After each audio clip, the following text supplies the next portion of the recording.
The groceries you bought last month cost you 8% more than they did a year ago. Your rent or mortgage payment takes a larger share of your income than it did in 2019.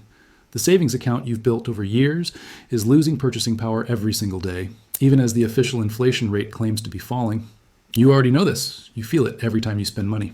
What you do know is that silver just gave the clearest signal in 4 decades that the monetary system is approaching a breaking point, and almost no one is talking about it.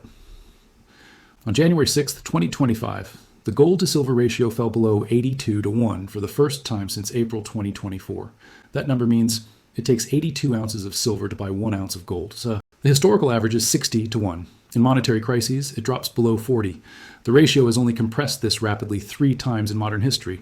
In 1979, before silver hit 50, in 2011, before it reached $49, and in 2020, before it doubled in 9 months. Each time, the compression signaled the beginning of a major move, not the end. So here's the question. If silver's ratio to gold is compressing again, and if history shows this pattern precedes the largest price moves in the metal's history, what does that tell you about the value of the currency in your bank account right now? I'm John A.G., and this is the Collapse Files. Between December 15th, 2024 and January 20th, 2025, silver rose from $30.12 per ounce to $34.76 per ounce. That's a 15.4% gain in 5 weeks. During the same period, gold rose from $2,752 per ounce to $2,154 per ounce, a 3.8% gain. Silver outperformed gold by a factor of 4. That outperformance is what drives the gold to silver ratio lower. On December 15th, the ratio stood at 88 to 1. By January 20th, it had fallen to 79.3 to 1. That's a compression of nearly 10% in just over a month. To understand why this matters, you need to understand what the ratio measures. It tells you how many ounces of silver it takes to purchase 1 ounce of gold. When the ratio is high, above 90, silver is cheap relative to gold. When the ratio is low, below 50, silver is expensive relative to gold. The ratio moves based on supply, demand, and monetary conditions. Now examine the volume and momentum behind the move.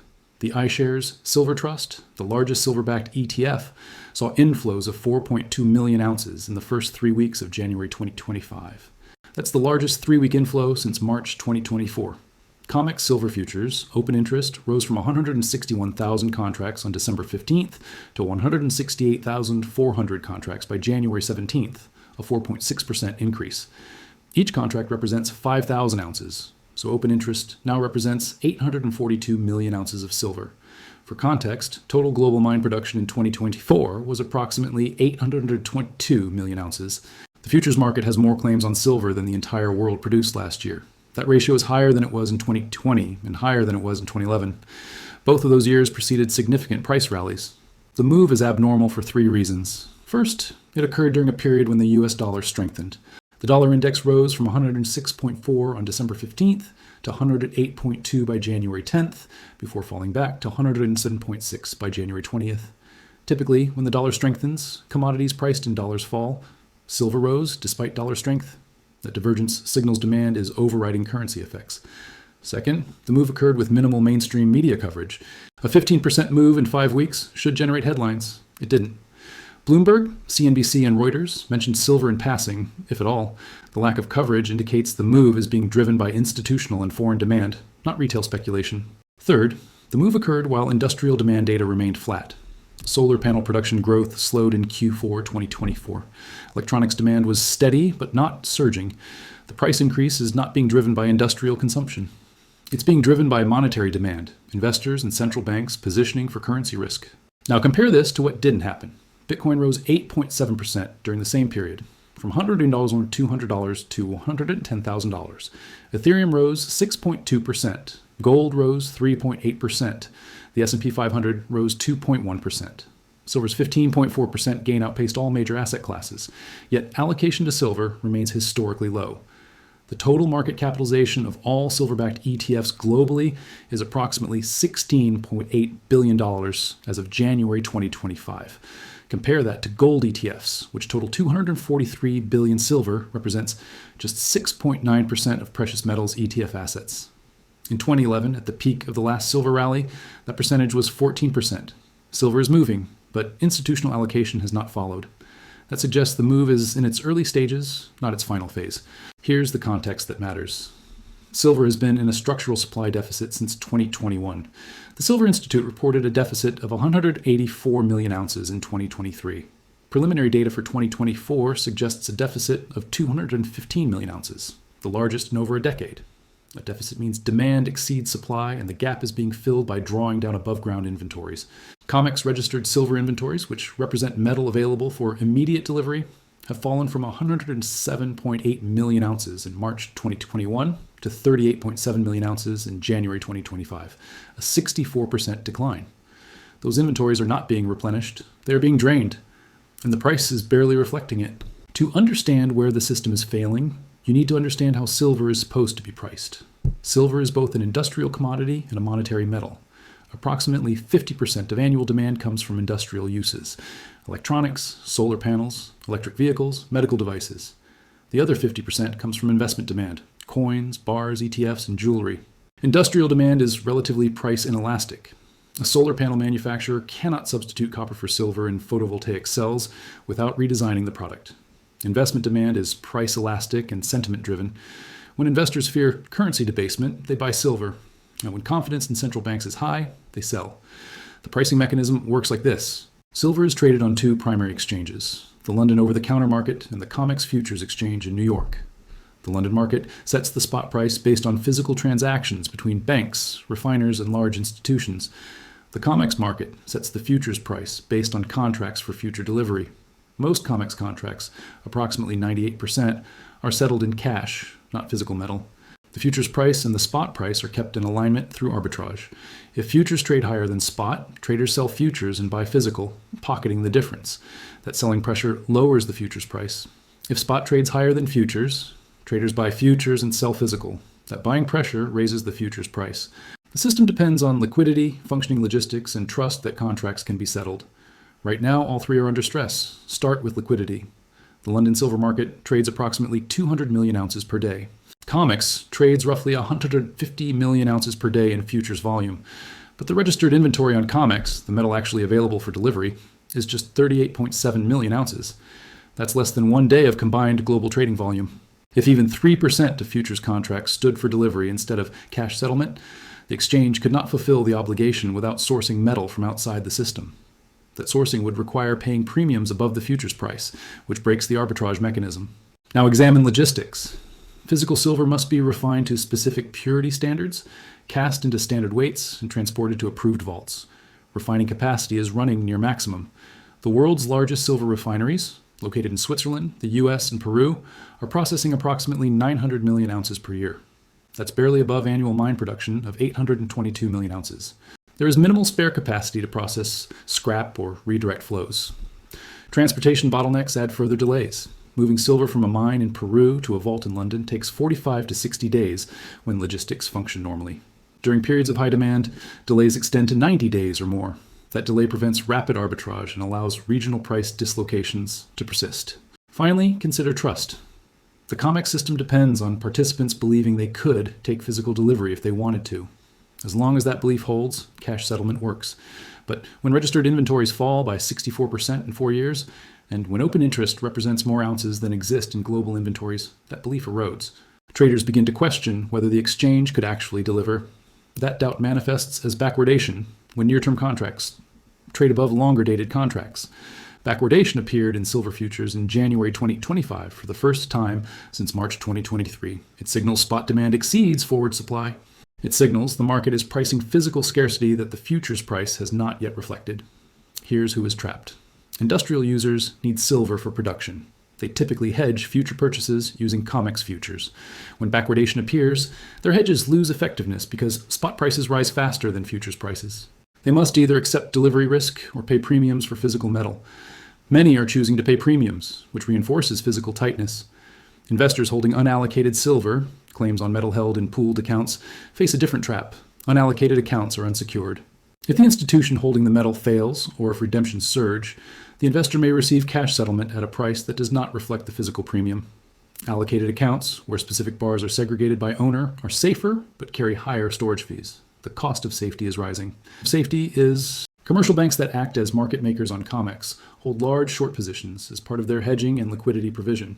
As of the most recent Commitment of Traders report, dated January 14, 2025, commercial traders held net short positions equivalent to 428 million ounces of silver. If physical delivery pressure forces prices higher, those short positions generate losses. The banks can manage small moves.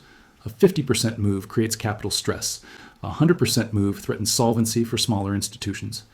The system is designed to prevent that outcome through margin requirements, position limits, and, if necessary, forced liquidation. But those mechanisms assume orderly markets. They break down when physical scarcity overrides paper pricing. Let's quantify the divergence between physical fundamentals and paper pricing. Start with the supply deficit. Global silver mine production in 2024 was 822 million ounces. Total fabrication demand, industrial plus jewelry, was 687 million ounces. Investment demand was 243 million ounces. Net government sales added 3 million ounces. Total demand was 930 million ounces. The deficit was 108 million ounces before accounting for recycling. Recycling added 107 million ounces, which nearly balanced the deficit. But here's the issue. Recycling is not infinite. It depends on scrap availability and price incentives. As above-ground inventories deplete, recycling becomes the marginal source of supply. When recycling cannot fill the gap, inventories fall. COMEX registered inventories have fallen from 107.8 million ounces in March 2021 to 38.7 million ounces in January 2025. That's a decline of 69.1 million ounces over 46 months, an average of 1.5 million ounces per month. The decline has accelerated recently. In the 6 months from July 2024 to January 2025, inventories fell by 14.3 million ounces, an average of 2.38 million ounces per month. At that rate, registered inventories fall below 20 million ounces by September 2025 and approach zero by mid-2026. Obviously, the exchange will not allow inventories to reach zero, but the trajectory indicates unsustainable pressure. Now compare open interest to inventory. COMEX open interest is 168,400 contracts as of January 17, 2025. That represents 842 million ounces. Registered inventory is 38.7 million ounces. The ratio is 21.8 to 1. For every ounce of physical silver available for delivery, there are 21.8 ounces of paper claims. Compare that to 2015 when the ratio was 11 to 1. Compare it to 2020 when it was 14 to 1. The ratio has expanded by 56% in the past 5 years. This expansion represents growing leverage in the paper market. Leverage amplifies returns during rising prices. It also amplifies defaults during delivery squeezes. Examine the price to production cost ratio, the all-in sustaining cost to mine silver, including exploration, extraction, refining, and administrative overhead, averaged $24.50 per ounce in 2024, according to industry surveys. The current price of $34.76 represents a 42% margin above cost. Now examine investment flows. In 2024, total silver coin and bar demand reached 292 million ounces, the second highest on record after 2015. U.S. mint sales of Silver Eagles totaled 48.6 million ounces. Royal Canadian mint sales were 24.8 million ounces. Combined government mint sales exceeded 90 million ounces globally. ETF holdings increased by 37 million ounces in 2024 after declining by 68 million ounces in 2023. The turnaround in ETF flows signals renewed institutional interest. But ETF holdings remain below their 2021 peak of 1.24 billion ounces. Current holdings are 1.17 billion ounces. If ETF holdings return to the 2021 peak, that represents incremental demand of 70 million ounces, nearly two-thirds of the current annual supply deficit. Compare the gold to silver ratio to historical norms. The ratio currently stands at 79.3 to 1. The 50-year average is 66 to 1. The geological ratio, how much silver is mined relative to gold, is approximately 8 to 1. Throughout most of monetary history, when both metals circulated as currency, the ratio ranged from 12 to 1 to 16 to 1. The modern ratio reflects silver's dual role as both commodity and money. When investors view silver primarily as an industrial metal, the ratio stays high. When they view it as a monetary hedge, the ratio compresses. Finally, compare silver's price performance to its fundamentals. Silver has risen 15.4% in 5 weeks, but it remains 29% below its 2011 high of $49.80. Adjusted for inflation, using the Consumer Price Index, that $49.80 high equates to $69.40 in January 2025 dollars. Silver would need to rise another 100% just to match its inflation-adjusted peak. Meanwhile, gold is trading near all-time highs in nominal terms at just 8% below its inflation-adjusted peak. The divergence suggests silver has significant catch-up potential if monetary demand accelerates. This pattern, a compressing gold to silver ratio followed by a sharp move in silver's price, has occurred 3 times in the past 45 years. Each time, the sequence was the same: ratio compression first, price explosion second, mainstream recognition third. The first occurred in 1979 and 1980. In January 1979, silver traded at $6 a weight per ounce. Gold was at $226, giving a ratio of 37 to 1. Over the next 12 months, the ratio compressed to 17 to 1, as silver surged to $50 in January 1980. The driver was the Hunt brothers accumulation strategy, combined with geopolitical instability following the Iranian Revolution and the Soviet invasion of Afghanistan. Investors fled paper currencies and piled into hard assets. Silver, being cheaper and more accessible than gold, attracted disproportionate demand. The ratio compressed because silver moved faster than gold. By the time the move ended, silver had gained 722% in 12 months. The second precedent occurred in 2010 and 2011.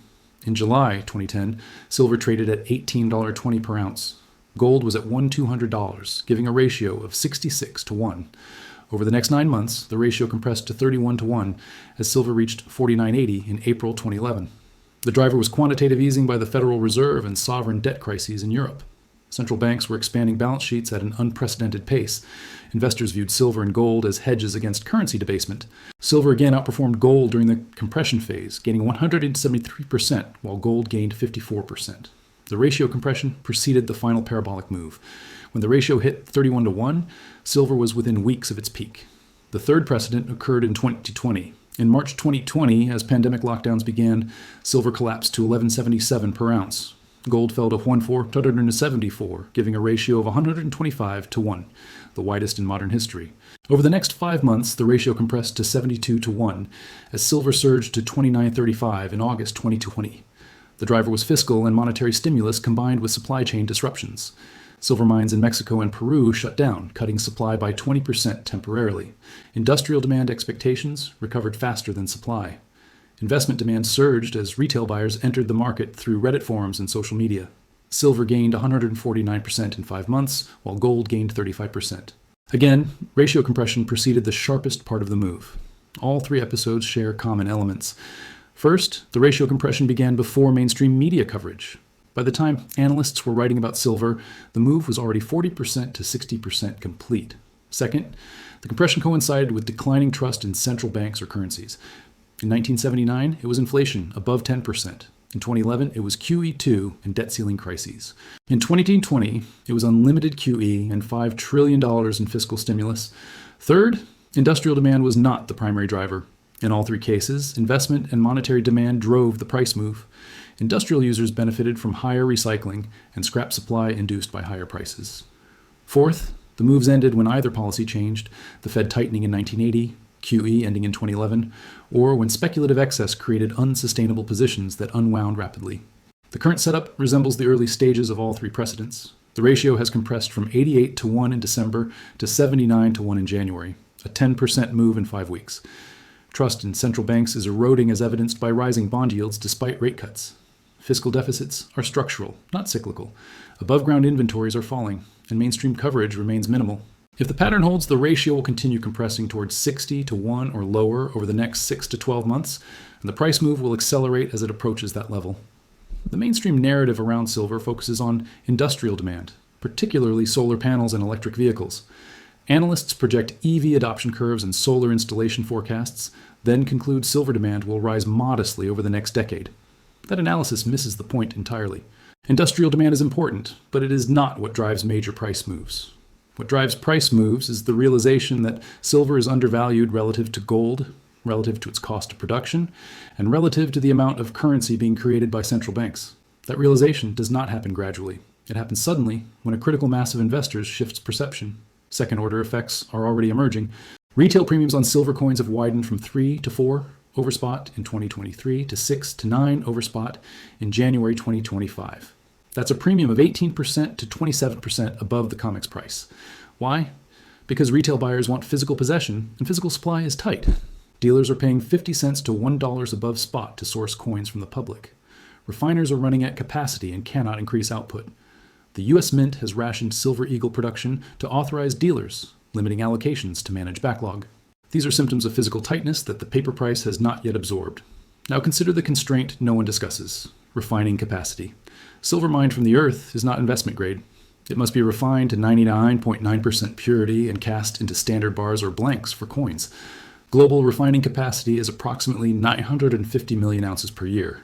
Annual mine production is 822 million ounces. Recycling adds another 107 million ounces. That totals 929 million ounces of feedstock for 950 million ounces of capacity.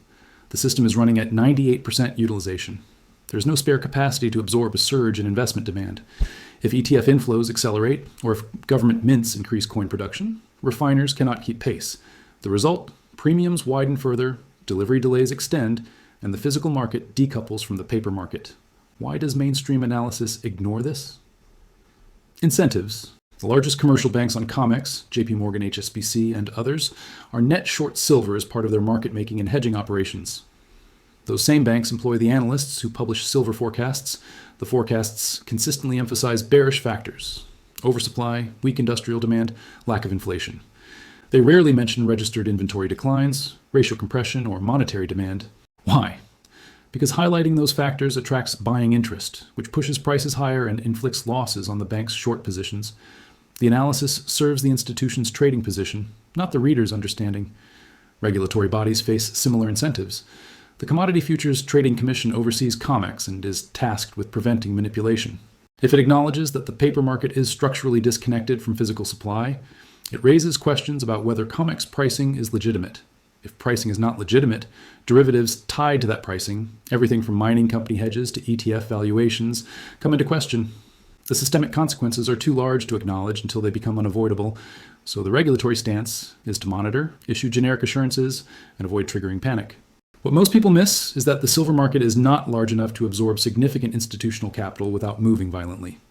The total value of all above-ground silver inventories is approximately $50 billion at current prices.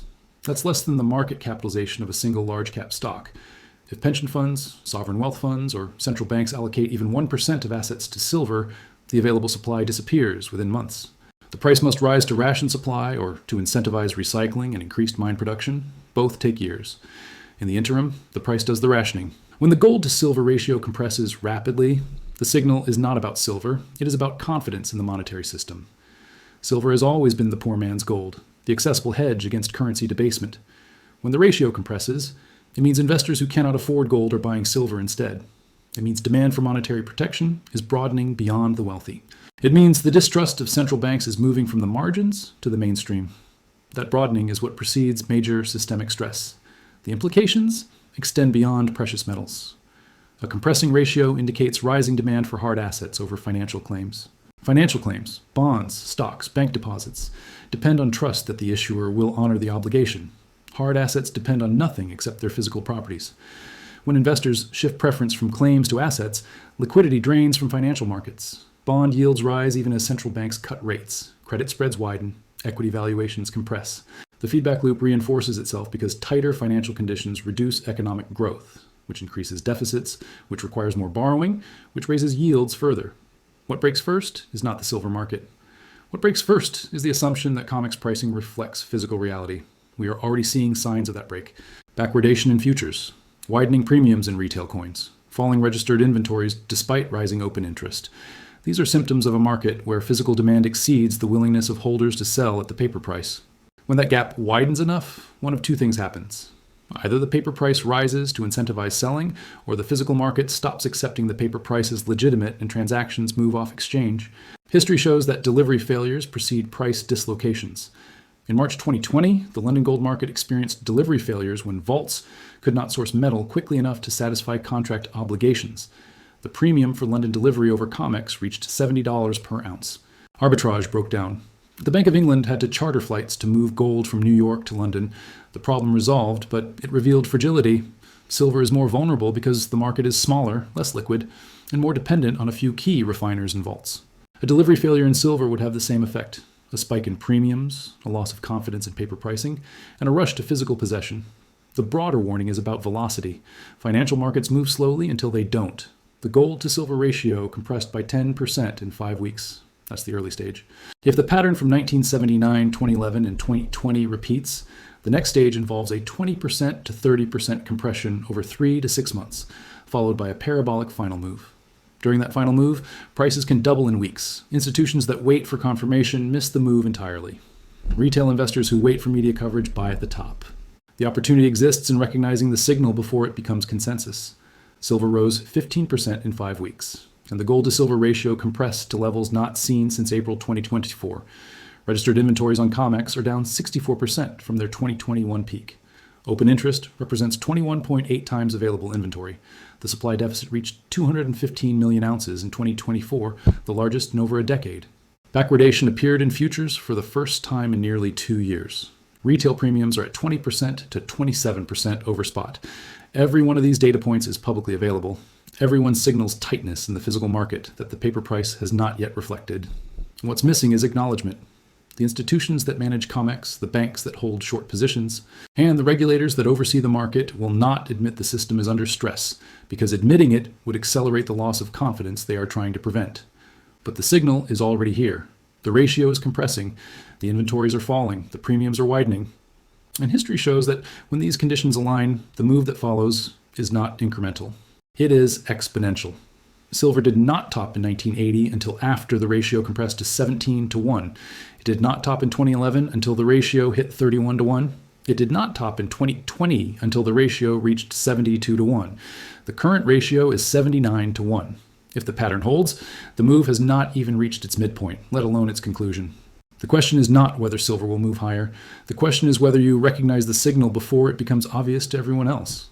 By the time the ratio hits 50 to 1 and silver is above $55, the analysts will be writing about it, the media will be covering it, and the opportunity to position ahead of the move will be gone. The ratio compression is not the end of the move. It is the beginning.